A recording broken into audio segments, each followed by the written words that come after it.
Noah is a beautiful but lonely young woman living in Portland. She longs for a boyfriend, but it's proving difficult. Each time she meets someone through a dating app, she's disappointed. This time, however, she has a date with a guy named Chad. Before she even arrives, he messages her saying the restaurant they chose doesn't accept credit cards, meaning Chad wants to split the bill. This isn't a big deal for Noah, and she still goes to the meeting place.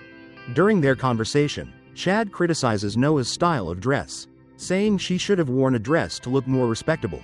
When it comes time to pay, Chad acts flippantly towards the waiter and asks to take the leftover food home.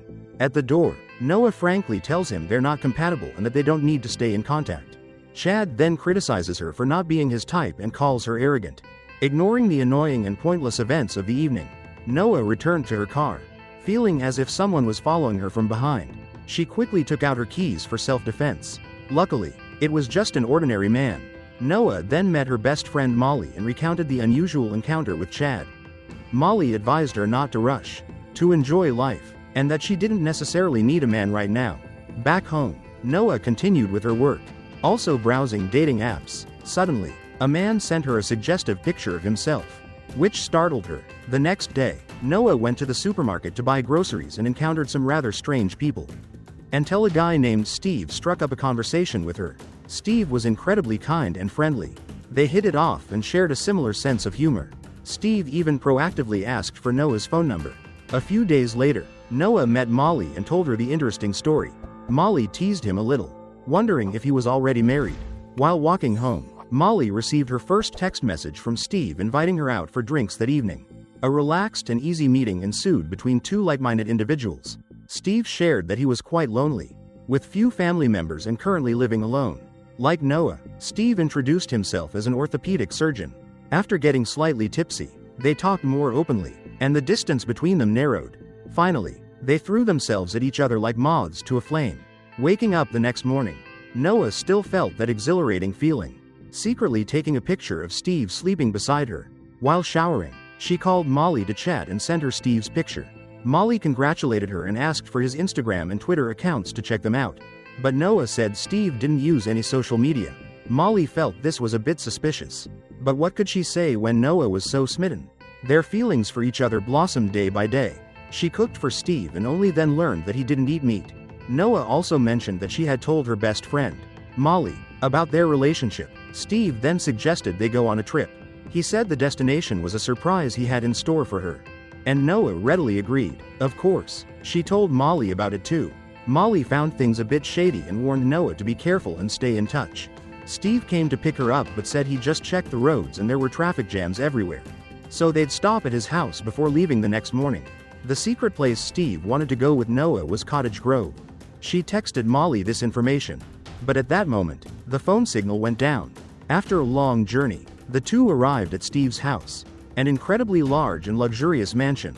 He mixed a cocktail while his girlfriend toured the property. And this is where the film's turning point occurs. Noah innocently drank the cocktail Steve offered her and immediately passed out.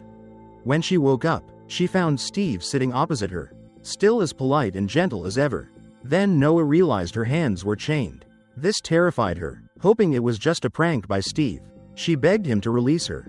But to no avail. Steve approached Noah, asking her to calm down and listen to what he was about to say. His goal was to sell her flesh. There were many crazy, wealthy men in the world who enjoyed eating women, and Steve was the one supplying them. He assured Noah that she wouldn't be killed because he needed her alive. That way, she would always be fresh and delicious. Throughout the process, Steve would take good care of Noah, ensuring she had a full diet. He advised Noah to adapt to the situation as she lost her composure and screamed constantly. Then Steve left the room, locking the door. Meanwhile, Molly, still feeling uneasy about Noah, so she left a voicemail. Unexpectedly, Molly received a message from Noah, a fake Steve impersonating her. He even sent a picture of a waterfall, easily deceiving Molly. Returning to Noah, she tried to scream loudly for help. A voice from the other side of the wall responded. The person introduced herself as Penny, like Noah, had been kidnapped by Steve to be butchered and sold for meat. Another victim, Melissa, was with Penny, but she seemed completely insane, singing all day long. During their conversation, the two girls realized they had something in common. They were both without family, or if they did, they lived in other cities. Therefore, if they went missing, there would be no one to immediately search for them. Molly, still curious about Steve, tried searching online for information, but there was no orthopedic surgeon with that name. Then she looked up the picture of the waterfall Noah had sent her yesterday, only to find it was just a picture taken from the internet. Sensing something was wrong, Molly diligently searched for more information about Steve.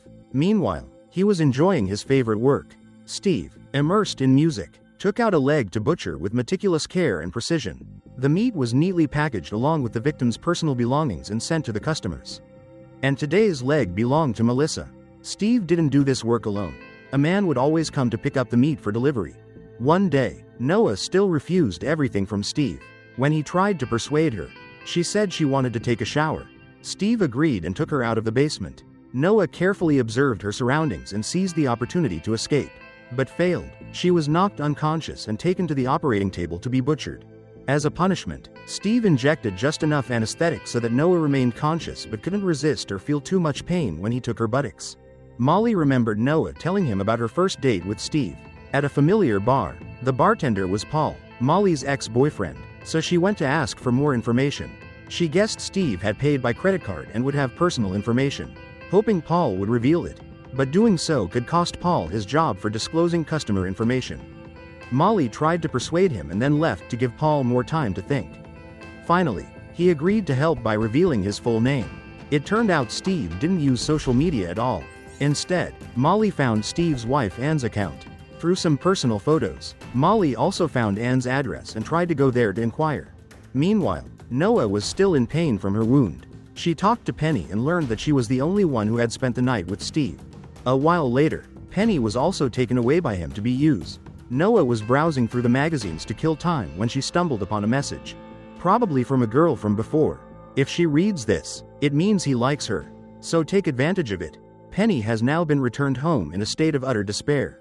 She curses Steve and all his clients, wishing them the worst possible deaths. Molly goes to Ann's house, and as a precaution, she sent Paul her location. If she doesn't return, hopefully he'll go look for her. Molly rings the doorbell and Ann invites her inside. She says Ann's husband might be seeing Noah, who has been missing for about a week. But Ann said her husband was perfectly normal, even kissing her goodbye before going to work this morning. She sympathized with Molly and Noah, but there might be some misunderstanding. Steve went into the room to check on Noah again, and she remembered the words in the magazine, so she pretended to be more talkative and cheerful. She even asked Steve what human flesh tasted like. Surprisingly, he still replied that it was a premium kind of meat. Molly talked to Ann but didn't get any more information and was about to leave. Just then, Steve returned home. Molly immediately asked about Noah, but he acted as if he didn't know anyone with that name. Molly felt suspicious, so she took out her phone and called Noah's number. The phone rang, but this was a reckless and somewhat misguided action. Ann, Steve's accomplice, knocked Molly unconscious from behind. Steve then went back to Noah and asked why she had questions about the taste of human flesh. Noah replied that she only wanted to know if it was really that delicious that people were going crazy over it. This answer piqued Steve's interest. He then gave Noah clothes and said they would have dinner together. As for Ann, we learn that she may have been a victim of Steve in the past. Having lost a leg, compromising with him was what allowed her to survive until today. The next day, Steve returned from his run and began preparing a meal for himself and Noah. She asked when he started cannibalism. Steve said he first tasted human flesh at 19. Initially terrified, but then unable to eat any other kind of meat because it was so delicious. At the time, he couldn't share this with anyone, until Steve found people with the same interest. Discovering that the world was full of such people, they were all from the upper class, willing to pay Steve's price for the meat. For example, today's meal cost around $30,000. Steve also emphasized that these men only wanted to eat women's flesh to assert their male superiority and partly because it tasted better. Noah also tried a piece of meat just to try and gradually lower Steve's guard. After the meal, he took her back, somewhat reluctantly locking the door. After thinking for a while, Steve decided to take Molly outside to deal with her. While Noah was completely unaware, she was trying to vomit up the human flesh from her body. A few days later, Steve came and gave Noah a dress, saying they would have dinner together again. Everything was going according to her plan. This meal was much more elaborate than the last one, and the two had a good time together. She still tried to eat the special pieces of meat to avoid being discovered. After dinner, Steve led Noah to a painting, behind which was a wooden shelf containing items and pictures of his victims. These were requests from clients who wanted to feel something about the person they were eating. However, there were no items belonging to Noah. Steve said they were in his room, implying that she was his woman. Noah also discovered Molly's belongings there. She tried to remain calm and not burst into tears. Back at the table, Noah talked about her chaotic and lonely life. This gradually softened Steve's heart. She even invited him to dance. And then, inevitably, it happened. Steve took Noah to his room to spend the night together. Knowing this was her moment, she attacked him brutally, stole the keys, and ran out of the room, locking the door behind her. Noah rushed to rescue Molly and Penny, only to find out that Penny had lost a leg and was having difficulty moving. After a while, Steve managed to break down the door and confront the three girls. They worked together, and importantly, they relied on Molly, the psychopath who had been knocked unconscious. Meanwhile, Paul, after days of not being able to contact Molly, risked going to find her using the previously sent location. He drove right up to the front of the mansion. The three girls helped each other escape into the nearby woods. Steve, now awake, chased after them with his gun. When he fired, Paul heard it and, visibly frightened, sped away in his car. With his experience, rushing in now would only lead to death. Anne was also looking for her husband because she hadn't been able to reach him by phone. She went inside the house and saw many bloodstains. Realizing something bad had happened, Anne immediately ordered her men to quickly clean up the area, leaving no trace. The three girls outside the forest hid in the shadows and easily subdued Steve.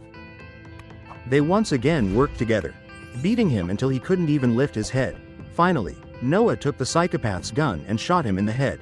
After everything was done, she remembered she'd left her phone and went to get it. Unexpectedly, as soon as she found it, Anne attacked Noah. She tried to fight back, stabbing Anne in the neck with her car keys.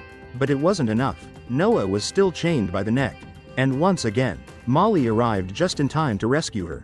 Molly used a shovel to repeatedly smash Anne's head until it was completely crushed. At this point, everything truly ended. Just then, Chad texted Noah saying he wanted to meet. Life was ironic for her. The man who was her type turned out to be a cannibalistic murderer. And already married. At the end of the film, Steve's clients are sitting around a table overflowing with flesh and blood, continuing their craving, and then someone else will replace Steve to supply them with human flesh. The movie ends here. Thanks for watching and see you in the next video.